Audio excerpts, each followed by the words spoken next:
जब सुने के होई भोजपुरी गाना, बस बजे के चाही गाना।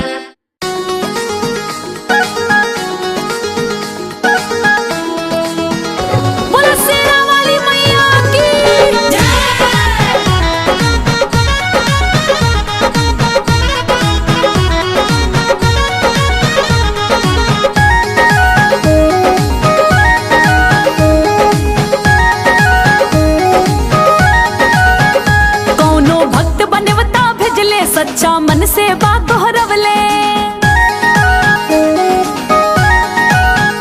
कौनो भक्त बनवता भेजले, सच्चा मन से बात दोहरवले। लेके अस्त्र शस्त्र पूरा तैयार होई के, माई अवतारी रथ पे सवार होई के, माई अवतारी रथ पे सवार होई के, माई अवतारी रथ पे सवार होई के।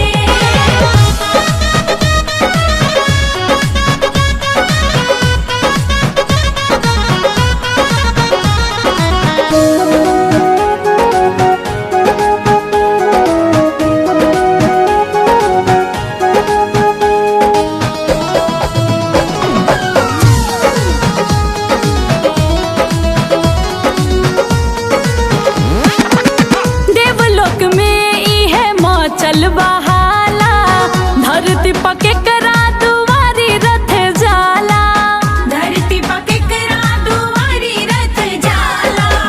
देवलोक में ई है मचल बहाला, धरती पके करा दुआरी रथ जाला। बाटे संकट में सुन के पुकार कोई के, माई अवतारी रथ पे सवार होई के, माई अवतारी रथ पे सवार होई के, माई अवतारी रथ पे सवार होई के।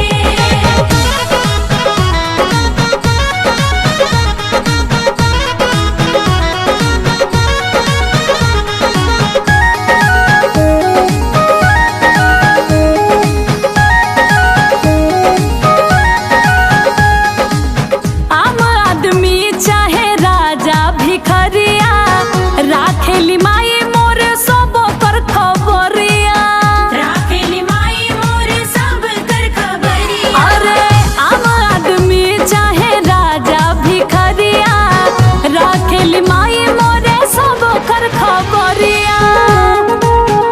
हमरो घरे आई पियब चरण धोए के, माई अवतारी रथ पे